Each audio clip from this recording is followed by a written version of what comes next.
Welcome to Weydii 252. I'm your host, Shamad Hashi. Thank you for tuning in. And today's news headlines are: Prime Minister Hamza Abdi Barre met with UK Ambassador to Somalia. High-level conference on finalizing the SSC Khaatumo state kicks off in Sanaag. Minister of Internal Security meets senior Interpol officials. Voter registration process begins in Johar. President Deni announces he is heading to the front lines of Al-Miskat operation. African Union grants $10 million to support new Somalia peace mission. Children killed collecting water in Gaza. Iran expels 500,000 Afghans in 16 days.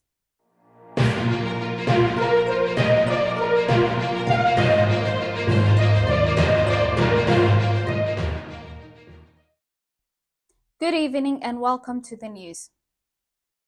First tonight, Prime Minister Hamza Abdi Barre welcomed the newly appointed British ambassador to Somalia, Mr. Charles King, to his office in Mogadishu. The two officials held in-depth discussion on enhancing cooperation between the two countries, with a focus on security, politics, counter-terrorism, elections, and the acceleration of the UK-supported development projects across Somalia. A major conference aimed at finalizing the formation of SSC Khaatumo federal member state has officially commenced in Sanaag, the administrative capital of Sool region. The opening session of the conference was attended by key national and regional leaders, including the second deputy speaker of the upper house of the federal parliament, Senator Abdullahi Tima'adeh, the federal minister of interior Ali Yusuf Ali Hosh, the leader of SSC Khaatumo, Mr. Abdulqadir Firdiyeh, as well as several federal ministers and members of parliament. Traditional leaders from SSC Khaatumo, official delegates and representatives from various segments of society also took part in the gathering, which marks a significant step in institutionalizing governance and federal representation for the region. The conference is expected to outline key political and administrative structures for the emerging federal member state, reinforcing local governance and enhancing collaboration with the federal government of Somalia. The Minister of Internal Security of the federal government of Somalia, General Abdullahi Sheikh Ismail Fartag, today received a high-level delegation from the International Criminal Police Organization Interpol at his office in Mogadishu. The delegation was led by coordinator of Interpol's weapons program, who arrived in the country earlier today. The meeting focused on strengthening international cooperation in combating transnational crimes, enhancing intelligence sharing, expanding joint training programs, and improving investigation into organized crime, terrorism, and cybercrime. Discussions also addressed ways to expand Somalia's use of key Interpol tools such as e-arms, the illicit arms records and tracing management system, the ballistic information network, and the firearm reference table, platforms that support the tracking and identification of illegal weapons and ammunition.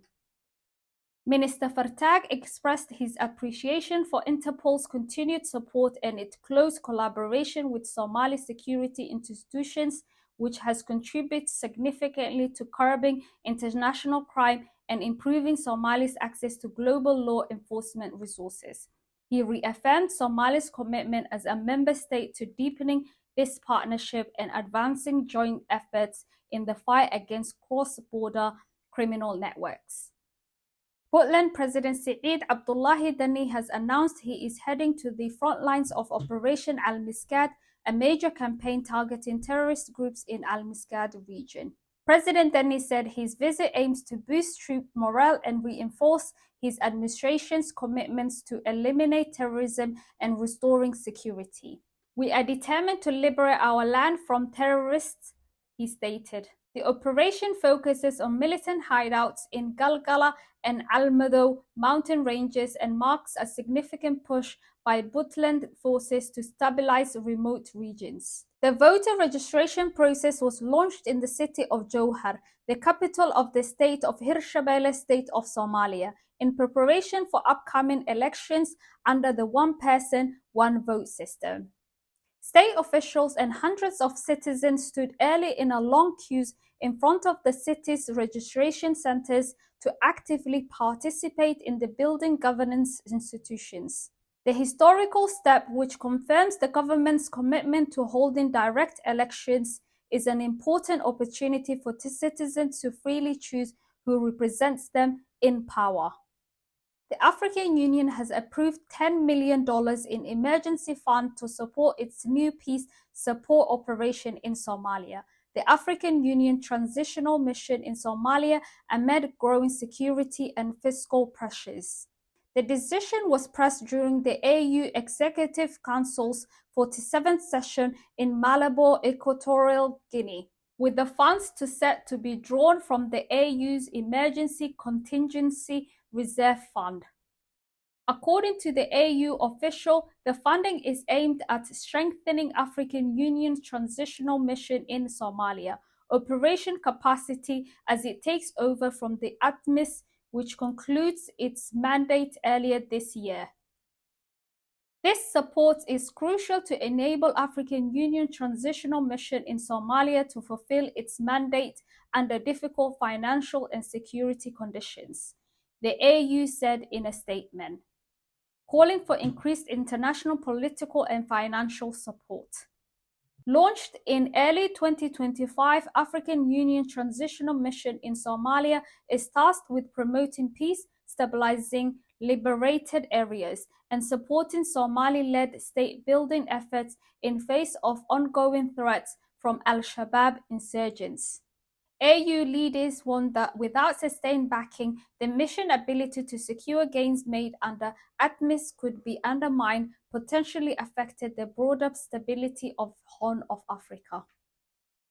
In other news, an Israeli airstrike on the water distribution point in Gaza killed 6 children and 4 others. Israel acknowledged the strike missed its target, an Islamic Jihad member, and is reviewing the incident. The Palestinian Health Ministry reported 139 deaths in 24 hours, raising the total death toll since October 7, 2023 to over 58,000. 12 people, including Dr. Ahmed Qandil, were killed in another airstrike, and 27 people were shot while seeking aid near Rafah.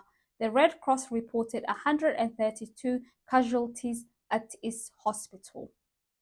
Over 5,000 Afghans have been expelled from Iran in just 16 days, in what the UN calls one of the largest forced returns in the recent history.